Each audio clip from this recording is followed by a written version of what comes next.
सरल श्रीमद् भगवद गीता। गीता चिंतन और बोध। लेखक रामचंद्र जोरवर, दार्शनिक सिद्ध साधक। अध्याय 8, अक्षर ब्रह्म योग। कुल श्लोक 28। भाग 35। श्लोक 23 से 28 में शुक्ल मार्ग और कृष्ण मार्ग का वर्णन है। श्लोक 23 अध्याय 8। यत्र काले त्वनावृत्तिमावृत्तिं चैव योगिन प्रयाता यान्ति तम का वक्ष्यामि भरतर्षभ। विषय शुक्ल कृष्ण मार्ग का विषय बताने की भगवान की प्रतिज्ञा। अनुवाद। हे अर्जुन, वह समय जब शरीर को त्यागने वाला योगी गैर पुनर्जन्म दर को प्राप्त करता है और वह समय जब दिवंगत पुनर्जन्म दर प्राप्त करता है, वह अवधि है, यानी दो तरह से मैं बताऊंगा। चिंतन। आत्मा तरल है, विद्युत है। जब तक यह हमारे शरीर में है तब तक हमारे शरीर की सारी गतिविधियां इसी से होती हैं। जब तक तार में कर्क प्रवाहित हो रहा है तब तक दिया और पंखा चालू है। तब तक दिया रोशनी देता है, पंखा घूमता रहता है। कुंजी दबाकर उनसे जुड़े तारों में कर्क को बंद कर दिया जाता है। जब बटन को बंद कर दिया जाता है तो कर्क टूट जाता है, बत्ती बुझ जाती है, यह फीका पड़ जाता है। पंखा अपना घूमना बंद कर देता है, उसका घूमना बंद हो जाता है। इसी प्रकार परमात्मा से इस आकाश के द्वारा सूर्य तक वह विद्युत धारा ऊर्जा के द्वारा आती है। वह फिर प्रकाश और ऊर्जा के माध्यम से पृथ्वी पर आता है। पृथ्वी पर यह 5 तत्वों के माध्यम से आता है। वह अपने कर्मों से अपनी आत्मा के द्वारा प्रकट होता है। ऐसा अनंत ब्रह्मांड में निरंतर प्रवाहित हो रहे भगवान के उस विद्युत रूप का प्रवाह है। जब यह मानव शरीर में बहना बंद कर देता है, जब यह टूट जाता है तो मानव शरीर निर्जीव हो जाता है। इस स्वयंभू दिव्य धारा की धारा प्रवाहित करने के लिए इन भूमात्रों का प्रयोग किया जाता है। जैसे यह आकाश में व्याप्त है, वैसे ही इन भूतों में भी बहती है। यह उनके माध्यम से बहती रहती है। ये शरीर, ये भूत अलग अलग आकार लेते हैं, इनकी गति उस दिव्य धारा से शुरू होती है। ये भूत भी एक समय के बाद जीर्ण हो जाते हैं, पुराने हो जाते हैं। तब यह शुरू में सहज धाराओं के माध्यम से गति नहीं करता है। इसके लिए नए तत्वों, नए भूतों, नए बीजों, नए शरीर की आवश्यकता होती है। फिर इन जीवशील शरीरों, तत्वों और भूतों को शुद्ध करने के बाद भगवान ने उन्हें नए सिरे से बनाना पहले से ही संभव बना दिया है। इसलिए इन प्राणियों को, इन संस्थाओं को, इन भूतों को मरना पड़ता है। तब वह आत्मा उनसे अलग हो जाती है और वे मृत्यु की स्थिति को प्राप्त कर लेते हैं। ये शरीर फिर निर्जीव हो जाते हैं। इनका प्रचलन बंद कर दिया गया, लेकिन वह आत्मा मिटती नहीं है। इसका प्रवाह जारी है। यह अपनी मूल अवस्था में है, गतिमान है। इन शरीरों की शुद्धि और पुनर्चक्रण के बाद वे शरीर पुनः शुद्ध शरीर धारण करते हैं। फिर वह परमात्मा, आत्मा, जीव उनमें से फिर बहता है। यह फिर से बहने लगती है। इसे ही हम पुनर्जन्म कहते हैं। इस ब्रह्मांड में प्रत्येक तत्व, शरीर का एक निश्चित जीवन काल होता है जो इसमें परमाणु अणुओं की संख्या से निर्धारित होता है। यही कारण है कि प्रत्येक जीव की एक निश्चित आयु होती है। एक बार उनकी अवधि पूरी हो जाने के बाद उस तत्व, शरीर का परिवर्तन अनिवार्य है। फिर उस अवधि को पूरा कर उन्हें मरना पड़ता है, मृत्यु को स्वीकार करना होगा। लेकिन जो जीव, वस्तु, तत्व उस ईश्वर द्वारा नियुक्त इस अवधि को पूरा करने से पहले मर जाते हैं, उनके पास पुनर्जन्म लेने के अलावा कोई विकल्प नहीं है। कुछ की जान जाती है, कुछ की दुर्घटनाएं होती हैं, कुछ आत्महत्या कर तुरंत दूसरे शरीर में प्रवेश कर जाते हैं। उन्हें इसे फिर से करना होगा। फिर उन्हें पुराने सफर को शुरू से शुरू करने और आगे की यात्रा शुरू करने का मौका मिलता है। प्रत्येक तत्व, प्रत्येक जीव को परमात्मा द्वारा एक निश्चित कार्य सौंपा गया है। जब तक वह कार्य पूरा नहीं हो जाता तब तक उस जन्म से उस आत्मा का पलायन नहीं होता। उसे वह काम, वह कर्म पूरा करना है। तब वह भगवान द्वारा ग्रहण किया जाता है, उसे हम में स्थान देता है। उसी कार्य, कर्म के लिए उस ऊर्जा को परमात्मा से अलग कर दिया गया है और उस शरीर में प्रवाहित कर दिया गया है। वह तत्व गतिमान हो गया है। उसी ऊर्जा की आत्मचेतना अपने कर्मों और कर्तव्यों के बारे में जागरूक हो जाती है और उस ऊर्जा उन कर्मों, उन कर्तव्यों को इन शरीरों, इन तत्वों के माध्यम से पूरा करती है और अंत में मूल स्रोत परमात्मा तक पहुंचती है। भगवान अर्जुन को उस ऊर्जा की अवधि के बारे में बताते हैं, अर्थात वह आत्मा, हे अर्जुन, वह समय जब शरीर को त्यागने वाला योगी गैर पुनर्जन्म दर को प्राप्त करता है और वह समय जब दिवंगत पुनर्जन्म दर प्राप्त करता है, वह अवधि है, यानी दो तरह से मैं बताऊंगा। बोध। यह संपूर्ण ब्रह्मांड एक दिव्य धारा है। उसकी ऊर्जा धारा इन प्रेत से होकर बहती है, तभी वे निरंतर गति प्राप्त करते हैं। पृथ्वी पर जन्म लेने वाले प्राणी भी इन्हीं नियमों के अनुसार जन्म लेते हैं। उन्हें वह जन्म उनकी इच्छा के अनुसार मिलता है। उस इच्छा के अनुसार उस आत्मा के चारों ओर पंच तत्वों के परमाणु अणु एकत्रित हो जाते हैं। वे इसे आकार शरीर देते हैं। फिर प्रकृति के अनुसार उस शरीर की गति शुरू हो जाती है। उस शरीर का जीवन काल उस शरीर में एकत्रित परमाणु अणुओं की संख्या से निर्धारित होता है। इसीलिए यहाँ प्रत्येक जीव का जीवन काल अलग अलग होता है। मनुष्य को 100 वर्ष की सीमा दी गई है। एक बार जब वह अवधि समाप्त हो जाती है तो वह चाहे या न चाहे उसे शरीर से छुटकारा पाना ही होता है। यदि कोई इच्छा नहीं है तो पुनर्जन्म प्राप्त करना होगा, और केवल अगर किसी ने अपना काम किया है, उसका कर्म दिल से किया है, तो वह पुनर्जन्म से मुक्त हो जाता है और वह मूल परमात्मा में विलीन हो जाता है, मूल स्रोत से प्राप्त होता है। श्लोक 24 अध्याय 8 अग्निर्ज्योतिर शुक्ल षण्मासा उत्तरायणम तत्र प्रयाता गच्छन्ति ब्रह्म ब्रह्मविदो जना। विषय फला सहित शुक्ल मार्ग का वर्णन। अनुवाद। ज्योतिर्मय अग्नि के अभिमानी देवता, दिन के अभिमानी देवता, शुक्ल पक्ष के अभिमानी देवता और उत्तरायण के 6 महीनों के अभिमानी देवता हैं। उस मार्ग में मरने के बाद मरने वाले ब्रह्मवेत्ता योगियों का क्रमशः नेतृत्व किया जाता है और वे उपरोक्त देवताओं द्वारा ब्रह्म को प्राप्त होते हैं। चिंतन। हमारी आत्मा का अंतिम लक्ष्य मुक्ति मोक्ष है। तुम्हें जाकर उस ब्रह्म को, उस परम आत्मा को फिर से प्राप्त करना है। हम इस धरती पर किसी भी जीवन में फंसना नहीं चाहते हैं और अलग अलग चीजों को जीना और आनंद लेना चाहते हैं। इसलिए भगवान ने यहाँ कुछ मार्गदर्शन दिया है कि हमारे अंतिम लक्ष्य को प्राप्त करने के लिए, मुक्ति प्राप्त करने के लिए कौन सा मार्ग सही है। जिस मार्ग में ज्योतिर्मय अग्नि का अभिमानी देवता, दिन का अभिमानी देवता, शुक्ल पक्ष का अभिमानी देवता है, उस मार्ग में ब्रह्मज्ञानी योगियों का स्वर्गवास हो जाता है। उन्हें उपरोक्त देवताओं द्वारा क्रम से लिया जाता है और वे ब्रह्म को प्राप्त करते हैं। भगवान द्वारा वर्णित ये सभी मार्ग और ये सभी देवता प्रकाश की अभिव्यक्तियां हैं। सारी दुनिया हमेशा प्रकाश में चलती है। व्यक्ति कभी भी अंधेरे में अपना कार्य नहीं कर सकता। प्रकाश हमें रास्ता दिखाता है, दुनिया की एक दृष्टि बनाता है। हमारी आंखें प्रकाश में सब कुछ देख सकती हैं। बुद्धि को आंखों के अलावा प्रकाश का भी रूप माना जाता है। इन धर्मात्माओं ने इस ब्रह्म, इसकी सच्चाई के बारे में ज्ञान प्राप्त किया है। इसलिए वे सभी चीजों का मोह त्याग देते हैं और ब्रह्म, सर्वोच्च आत्मा की इच्छा करते हैं। भगवान द्वारा वर्णित उपरोक्त काल आलोकित है। जैसे अग्नि प्रकाश बिखेरते हैं, उन्हें ज्योतिर्मय अग्नि का अभिमानी देवता कहा जाता है। घर में दीपक की लौ घर के अंधेरे को दूर भगाती है। ज्योत अग्नि का ही एक छोटा आकार है, अतः वह अग्नि देवता भी हैं। सूर्य के उदय होने पर प्रकाश की किरणें सूर्य से पृथ्वी पर आती हैं। वे पूरे दिन पृथ्वी को रोशन करते हैं। चूंकि सूर्य अग्नि है, इसलिए उन्हें आज का गौरवशाली देवता भी कहा जाता है। शुक्ल पक्ष में पृथ्वी पर त्रिपुर चंद्रमाओं की वर्षा होती है। यह चांदनी रात के अंधेरे पर प्रकाश डालती है। इसलिए उस चमकीली चांदनी रात के शुक्ल पक्ष को भी इस प्रकाश का अभिमानी देवता माना जाता है। उत्तरायण के समय सूर्य पृथ्वी के उत्तरी ध्रुव की ओर होता है। तब दिन लंबा होता है और पृथ्वी पर अधिक प्रकाश होता है। इसलिए वे उत्तरायण के 6 महीनों को उज्ज्वल और पवित्र मानते हैं। उन्हें उस प्रकाश का अभिमानी देवता भी कहा जाता है। ऐसे प्रबुद्ध काल में किसी व्यक्ति की मृत्यु होना शुभ माना जाता है। यह प्रकाश उन्हें परमात्मा का मार्ग दिखाता है। ब्रह्म योगियों को इस प्रकार उनकी तपस्या से वह प्रकाश दिखाई देता है। उन्हें इसकी जानकारी हो गई है। इसलिए इस प्रकाश के अभिमानी देवताओं से मृत्यु के बाद ये प्रबुद्ध योगी ब्रह्म यानी परमात्मा को प्राप्त करते हैं। महाभारत युद्ध के दौरान जब अर्जुन के बाणों ने पितामह भीष्म को उनकी मृत्युशैया पर लिटा दिया, तो पितामह भीष्म की मृत्यु तुरंत नहीं हुई। उन्हें अपने पिता राजा शांतनु से इच्छा मृत्यु का वरदान प्राप्त था। दक्षिणायन गिरने पर शुरू होता है।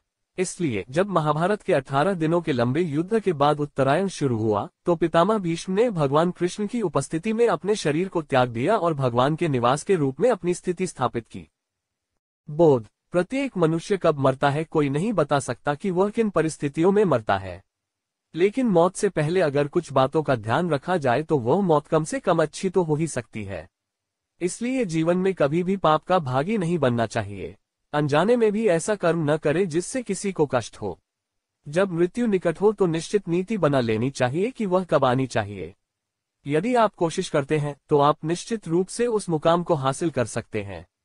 शुक्ल पक्ष दिन उत्तरायण में मृत्यु सदैव शुभ होती है। यह चमकदार प्रकाश की अवधि है। रोशनी में हम अपना रास्ता साफ देखते हैं। इसलिए मृत्यु से पहले हमें उस ईश्वर का ज्ञान प्राप्त कर लेना चाहिए जो प्रकाश का प्रतीक है। बहुत से लोग अज्ञान, भ्रम और बेहोशी में मर जाते हैं। उनके पास फिर से जन्म लेने के अलावा कोई विकल्प नहीं है। वे परमेश्वर के उस मार्ग को नहीं खोज सकते। श्लोक 25 अध्याय 8। धूमो रात्रिस्तथा कृष्ण षण्मासा दक्षिणायनम तत्र चांद्रम सम ज्योतिर्योगी प्राप्य निवर्ते। विषय फल सहित कृष्ण मार्ग का वर्णन। अनुवाद। जिस मार्ग में धुएं के अभिमानी देवता, रात्रि के अभिमानी देवता, कृष्ण पक्ष के अभिमानी देवता और दक्षिणायन के 6 मासों के अभिमानी देवता होते हैं, मृत्यु के बाद जो योगी मर जाता है उसे उपरोक्त देवताओं द्वारा ले जाया जाता है। बाद में वह चंद्रमा की ज्योति को प्राप्त करता है और स्वर्ग में अपने शुभ कर्मों का फल भोगकर वापस लौट आता है। चिंतन। मृत्यु के बाद मनुष्य 2 तरह से गति प्राप्त करता है, या तो वह परमात्मा में विलीन हो जाता है या फिर वह इस धरती पर फिर से जन्म लेता है। जिन सौभाग्यशाली लोगों ने अपने जीवन में पुण्य का मार्ग अपनाया है और परमात्मा को जानने और उन्हें प्राप्त करने के लिए तपस्या की है, उन्हें शुक्ल मार्ग, प्रकाश के मार्ग और परमात्मा के साथ उनके शाश्वत मिलन का अवसर मिलता है। परंतु जिन्होंने जीवन को नहीं जाना है, जो सदा अज्ञान में रहे हैं, जीवन भर पाप किए हैं, उन्हें मृत्यु के बाद परमात्मा में स्थान नहीं मिलता। उनका वहां कोई स्थान नहीं है। पृथ्वी पर हर जीवन निर्भर है। मनुष्य अन्य जीवों की तुलना में अधिक आश्रित है। अन्य पशु पक्षी जन्म लेते ही स्वतंत्र हो जाते हैं, लेकिन आदमी हमेशा आदमी के हाथों का खिलौना बना रहता है। जन्म लेने के बाद उसका बचपन अपने माता पिता के जीवन पर व्यतीत होता है। यदि वे उसकी उचित देखभाल करेंगे तभी उसका बचपन सुखी, संतुष्ट और खुशहाल हो सकता है। लेकिन अगर जन्म देने वाले माता पिता ने उसकी ठीक से देखभाल नहीं की तो उसे बचपन से ही पेट के लिए मरना पड़ता है। अगर वे उसे सड़क पर कहीं छोड़ दे तो उसकी हालत बहुत दयनीय हो जाती है। अनाथ होकर कहीं किसी की छत्रछाया में रहना पड़ता है। वह तभी सुखी रह सकता है जब उसे युवावस्था में ही उचित शिक्षा, आजीविका के साधन और उपयुक्त जीवन साथी मिल जाए। लेकिन यदि माता पिता और अभिभावक उसे उचित शिक्षा न दें, उसकी देखभाल न करें, उसे जीवन यापन का कोई साधन न दें, तो उसका यौवन परिश्रम के बाद दम तोड़ देगा। आगे यदि साथी ने ठीक से साथ न दिया, संतानों ने समान मन की आज्ञा न मानी, तो बाकी प्रौढ़ावस्था और बुढ़ापा भी कष्टों से भरा होता है। यद्यपि मनुष्य पृथ्वी पर सबसे बुद्धिमान, सर्वश्रेष्ठ प्राणी है, वह अन्य जीवों की तुलना में अधिक निर्भर है। इसका कोई स्वतंत्र अस्तित्व नहीं है। वह स्वतंत्रता मुक्त जीवन का आनंद नहीं ले सकता। संसार, परिवार, संबंधियों, समाज के बंधनों में फंसा हुआ वह निरंतर पराकाष्ठा में जी रहा है। वह अपने लिए जीने के बजाय दुनिया को दिखाने के लिए भ्रम में रहता है कि वह कैसा है। मर्यादा के लिए जीवन भर अपना उन्मुक्त जीवन व्यतीत करता है।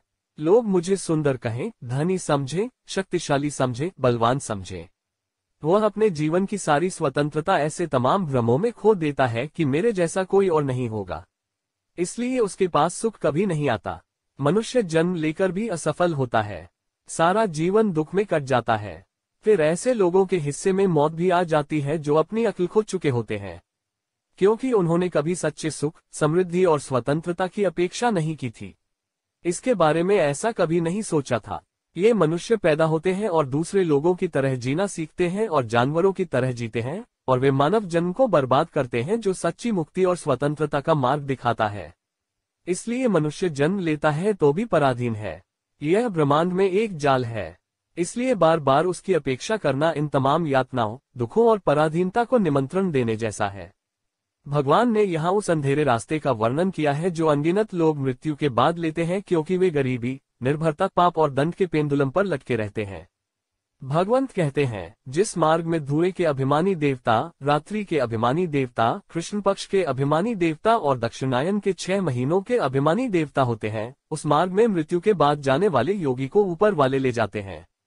बाद में वह चंद्रमा की ज्योति को प्राप्त करता है और स्वर्ग में अपने शुभ कर्मों का फल भोगकर वापस लौट आता है। कभी कभी मनुष्य शुद्ध परोपकारिता से ग्रस्त हो जाता है, लेकिन वह परोपकार केवल इसलिए है कि लोग आपको अच्छा कहें। मनुष्य द्वारा किए गए पुण्य भी मनुष्य को उस भावना से मुक्त नहीं कर सकते। मूल परमात्मा के दर्शन की अनुमति नहीं दे सकता। कुछ परिवार से चिपके रहते हैं, वे उन्हीं के लिए प्रयत्नशील रहते हैं। परिवार कल्याण भी उनके हिस्से आता है, लेकिन यह केवल आंशिक है, क्योंकि इसमें प्रेम भी है और मोह भी। यदि हम यश, माया, इन्हीं शक कर्मों में फंस गए तो उस परमपिता परमात्मा को अर्थात अपनी सच्ची मुक्ति को कब याद करेंगे। यदि हम इस व्यवसाय में वही याद नहीं रखते हैं तो हमें मृत्यु के बाद फिर से उसी कर्म को करने के लिए वापस आना होगा। फिर यश, माया, प्रेम की वासना के कारण जो थोड़ा सा पुण्य किया था उसे स्वर्ग में देवताओं को उन शुभ कर्मों का फल भोगकर फिर से इस धरती पर जन्म लेना पड़ता है। ये जन्म तब तक बार बार होते रहते हैं जब तक कि भगवान को याद नहीं किया जाता और उन्हें समर्पित नहीं किया जाता। जीवन इसी अंधेरे में चलता रहता है। यदि 6 महीने तक भयानक वातावरण में जहां धुएं, अंधेरे, कालेपन, रात, कृष्ण पक्ष और दक्षिणायन का राज्य होता है, मृत्यु हो जाती है, तो हमेशा सकाम कर्म करने वाला योगी चंद्र तेजल यानी चंद्रलोक में जाता है और इस धरती पर फिर से जन्म लेता है। फिर वह परतंत्र में, कष्ट में फंस जाता है। उसकी न मुक्ति है न मोक्ष। बोध: इस जीवन को जीते हुए व्यक्ति को हमेशा अपने जीवन जीने के प्रति जागरूक रहना चाहिए। जो लोग सतर्कता का जीवन जीते हैं उनके हाथों में हमेशा निष्काम कर्म होता है और वे हमेशा अपने परम पिता परमात्मा के प्रति जागरूक रहते हैं। इसलिए ये लोग मृत्यु के बाद भी स्वतंत्र जीवन प्राप्त करते हैं। इस नश्वर जीवन से मुक्त होकर वे परमात्मा में विलीन हो जाते हैं। लेकिन जो यहाँ सदा अज्ञान में रहते हैं, सकाम कर्म करते हैं, यश, मोह, माया में डूबे रहते हैं, वे कभी भी भगवान को याद नहीं करते। फिर ये जीव भी अनंत पीड़ा, अंतहीन पीड़ा का अनुभव करते हैं, क्योंकि वे निष्क्रिय कर्म और उसकी आत्मनिर्भरता, उसकी स्वतंत्रता को नहीं जानते हैं। इसलिए मरने के बाद वे कभी भी भगवान को याद नहीं करते। फिर बार बार वे स्वयं को इस पृथ्वी पर नश्वर शरीरों के चंगुल में पाते हैं और बार बार और पीड़ित होते रहते हैं। उन्हें उस अंधेरे जीवन और अज्ञानता से बाहर आने में काफी समय लगता है, लेकिन असंख्य बार वे अपनी अज्ञानता के कारण उन सुखों और कष्टों का सामना करते रहते हैं। श्लोक 26 अध्याय 8। शुक्ल कृष्ण गति येते जगत शाश्वते मते एकयात्यनावृत्तिमन्ययावर्ते पुनः। विषय: शुक्ल कृष्ण मार्ग का अमृतत्व। अनुवाद: क्योंकि संसार के ये 2 प्रकार के शुक्ल और कृष्ण अर्थात देवयान और पितृयान मार्ग नित्य माने गए हैं। जिस मार्ग से लौटना नहीं पड़ता, उस मार्ग से जाने वाला परम गति को प्राप्त होता है, और जो दूसरे मार्ग से जाता है वह फिर लौट आता है, अर्थात जन्म और मृत्यु को प्राप्त होता है। चिंतन: मृत्यु के बाद शुक्ल और कृष्ण 2 सनातन मार्ग हैं। इन्हें सनातन मार्ग भी कहा जाता है। शुक्ल मार्ग प्रकाश मार्ग है, वह देवयान कहलाता है, देवत्व प्राप्त करने का मार्ग। कृष्ण मार्ग अंधकार का मार्ग है।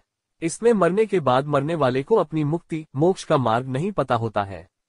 मृत्यु के समय वह भ्रमित होता है, बेहोश है। उनका जीवन इस धरती पर कई बातों में उलझा हुआ है। उसकी बहुत सारी इच्छाएं, आशाएं और आकांक्षाएं बाकी हैं, तो वह मृत्यु के समय भगवान को याद नहीं करता। उसकी सोच उसकी इच्छाओं के इर्द गिर्द घूमती है, इसलिए वह उन इच्छाओं की पूर्ति के लिए अपने शरीर का त्याग करता है।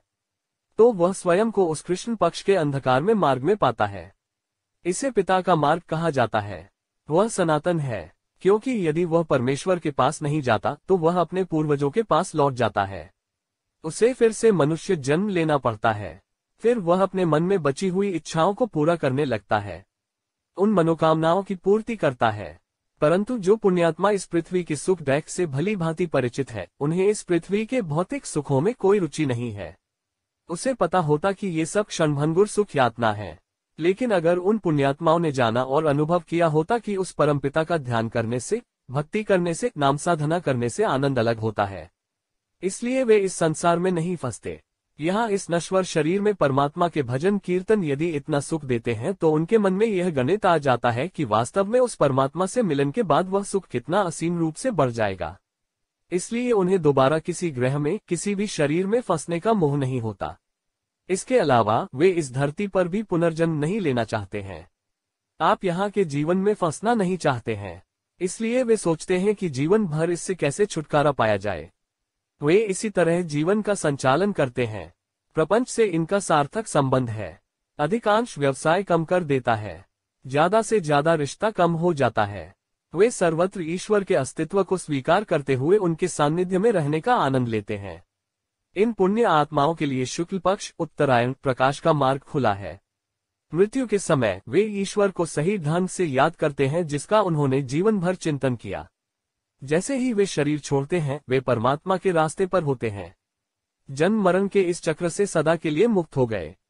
जिनकी इच्छाएं अधूरी रह जाती हैं, जो केवल अपने बारे में सोचते हुए जीते हैं, जिन्हें ईश्वर के दर्शन नहीं होते, वे मृत्यु के समय भी उनका स्मरण नहीं करते।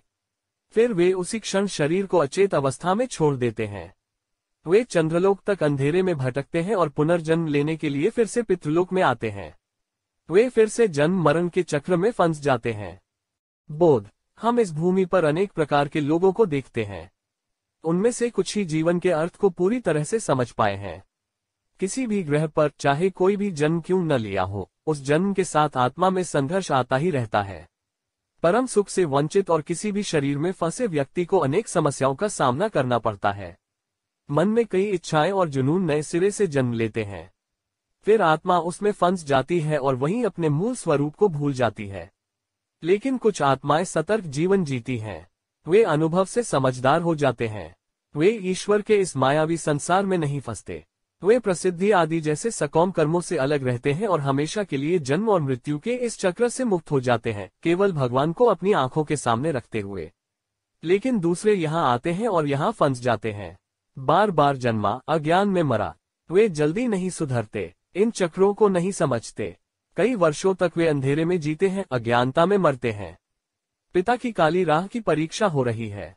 उनके पास कोई मुक्ति नहीं है, कोई मोक्ष नहीं है, इसलिए कोई स्वतंत्रता नहीं है। श्लोक 27 अध्याय 8। नैते श्रुति पार्थ जानन योगी मुह्यति कश्चन तस्मात् सर्वेषु कालेषु योगयुक्तो भावार्जुन। विषय, धर्मी की प्रशंसा जो दोनों तरीकों को जानता है। अनुवाद, हे पार्थ, इस प्रकार कोई भी योगी इन दोनों मार्गों को तत्वतः जानकर मोह में नहीं पड़ता। अतः हे अर्जुन, आप सदैव संबुधिरूप योग से युक्त हो, अर्थात सदैव मेरी प्राप्ति के निमित्त बने। चिंतन, इस दुनिया में हम हमेशा प्रकृति को उतना ही देखते हैं जितना व्यक्तियों को। भगवान ने हर आदमी को एक अलग चेहरा दिया है।